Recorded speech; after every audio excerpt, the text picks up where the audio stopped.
Bonjour à toutes et à tous, c'est StarFNAF et aujourd'hui on se retrouve pour une théorie qui à mon sens est importante à aborder dans la série des Five Nights at Freddy's. Est-ce que le dernier jeu de la franchise est réel? Les locaux ont-ils réellement existé? Comment c'est possible de mélanger les animatroniques originaux et les animatroniques cauchemardesques? On va voir tout ça aujourd'hui, c'est parti. Vous êtes-vous déjà demandé si le bureau ou les, en comptant les différents skins, existaient physiquement pendant nos phases de gameplay? La réponse est non ou oui. Celle-ci s'avère négative. Pourquoi donc? Premièrement, la technologie s'avère trop avancée pour exister réellement. Sérieusement, vous avez déjà vu une tonne de fonctionnalités différentes telles que un générateur d'électricité, une climatisation, un ventilateur ou encore une boîte à musique globale qui se joue sur un bâtiment d'une cinquantaine de mètres carrés. Ce bâtiment qui est à la base une cantine, un lieu d'amusement entre enfants, parents et animatroniques, devrait être sécurisé au plus haut point jusqu'à même placer des pièges à laser dans des foutus conduits d'aération. Ça vous paraît pas beaucoup cet argument? Ok, j'en ai d'autres. Deuxièmement, on va parler des animatroniques Nightmare. Ouais, ils sont trop cool. Ouais, ils sont cool, mais pas normaux dans cette Ultimate Custom Night. On sait tous, pour rappel, que les Nightmares n'existent pas.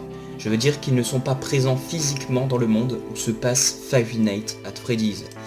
Donc, si vous pensez que l'Ultimate Custom Night est réel, ces animatroniques cassent totalement cette pensée, si on part du fait que les Nightmares sont réels. Et enfin, pour mon dernier argument. Didi! Non, je déconne. Les déplacements des animatroniques. On va parler pour ce dernier argument des mouvements, pas des jumpscares, de nos amis les robots. Donc, exceptionnellement, je ne parlerai pas de Freddy, Bonnie, Chica, Toy Freddy, Toy Bonnie, Toy Chica, Mangle, Wizard Chica, Wizard Bonnie, la marionnette, Springtrap, Baby Ballora, Enard, Trash and the Gang, LP, les médiocres Melodies, les Rockstars, Magic Man, L-Ship, Molten Freddy, Scrap Baby, Afton ou Scrap Trap, Lefty, car leur façon d'intervenir dans notre bureau est à peu près normale. Vous allez me comprendre juste après.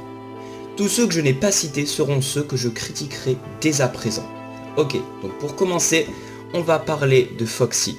Avez-vous déjà vu un animatronique se démonter sans aide?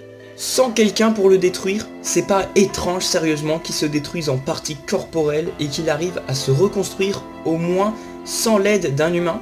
Personnellement, je trouve ça impossible. Balloon Boy et Gigi, ils disparaissent de la surface de la Terre quand ils s'en vont de notre bureau. Et pareil pour Golden Freddy, il se téléporte et se barre du bureau ni vu ni connu. Exactement la même chose pour la plupart des Nightmares et des fantômes. Ils ont beau avoir des mécaniques différentes les uns des autres, ils se téléportent comme ça. Et c'est censé être physiquement possible? La réponse est non. LP se téléporte du bureau arrière jusqu'à votre tête en un claquement de doigts, sans animation de jumpscare à la FNAF 2. Et le perroquet de Rockstar Foxy, eh ben c'est Jésus. Et il est censé être robotique? Bah là non. Car un perroquet robotique ne peut pas voler sans au moins quelques hélices. D'ailleurs, quand on lui clique dessus, on le décapite littéralement et après, il ressuscite et redébarque dans notre bureau incognito. Et le Fun Guy, il est pas censé être enfoncé dans un costume, lui? Pareil pour ici, il revient parmi les morts. À moins que chaque garde de nuit des 3 premiers opus enregistre les messages que leur envoie Fun Guy, je ne vois pas comment on peut les réentendre. Et voilà pourquoi, pour moi, l'Ultimate Custom Night n'existe pas dans la timeline de ses précédents opus. Elle est sûrement un cauchemar, un rêve ou une hallucination de nous, le joueur qui jouons à ce jeu. En tout cas, j'espère que ma théorie vous aura convaincu à favoriser cette pensée et qu'elle vous aura donné l'envie de voir l'Ultimate Custom Night autrement. Cette vidéo aura d'ailleurs demandé plusieurs heures de travail, donc si vous avez envie de liker, partager ou donner votre avis, ça me ferait un grand plaisir. Vous pouvez, si l'envie vous prend, de vous abonner pour ne manquer aucune vidéo et faire progresser la chaîne. Sur ce, c'était StarFNAF, et à plus tout le monde.